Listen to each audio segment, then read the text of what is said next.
Dave, good evening from downtown Detroit, where the fourth night of protests ended as it began, peacefully. They linked arms and they marched. For 2 hours, several hundred peacefully protested in Detroit, starting at police headquarters, then up Michigan Avenue and into southwest Detroit. Our people are coming together.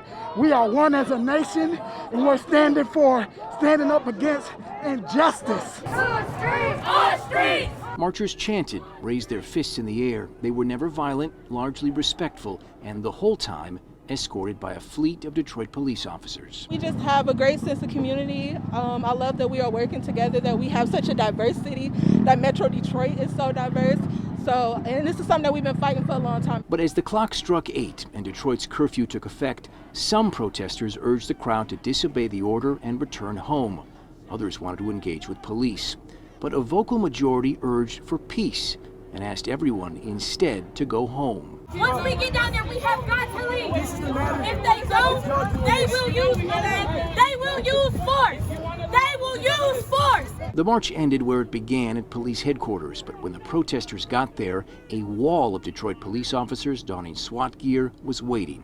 It triggered a tense several minutes, with some wanting to fight and others urging for peace. In the end, peace won out, and it was thanks in part to a 16-year-old with a bullhorn who convinced the crowd to go home. At the end of the day, all I can do is just, people wanted to agitate it, they mad at me, but they home safe.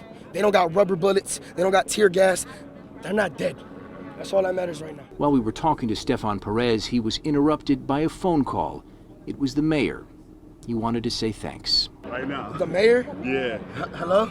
Stefan, I was watching the video and I saw your leadership. I have tears in my eyes. You are everything that's special about the city of Detroit. And I just thought your whole protest was a phenomenal national message. We're gonna fight this injustice because of people like you. I just wanted to say to you, you are everything that's great about the city of Detroit. How about that? At the end of the first 3 nights of protest, Detroit police said that they had won the night. Well, tonight on the fourth night, the protesters said the night belonged to them. But look at it this way. There were no bullets fired tonight. No tear gas was used. No one got hurt. And so many American cities simply cannot say that. So this much is clear tonight. The night belonged to Detroit. We're live in Detroit tonight. I'm Ross Jones, 7 Action News.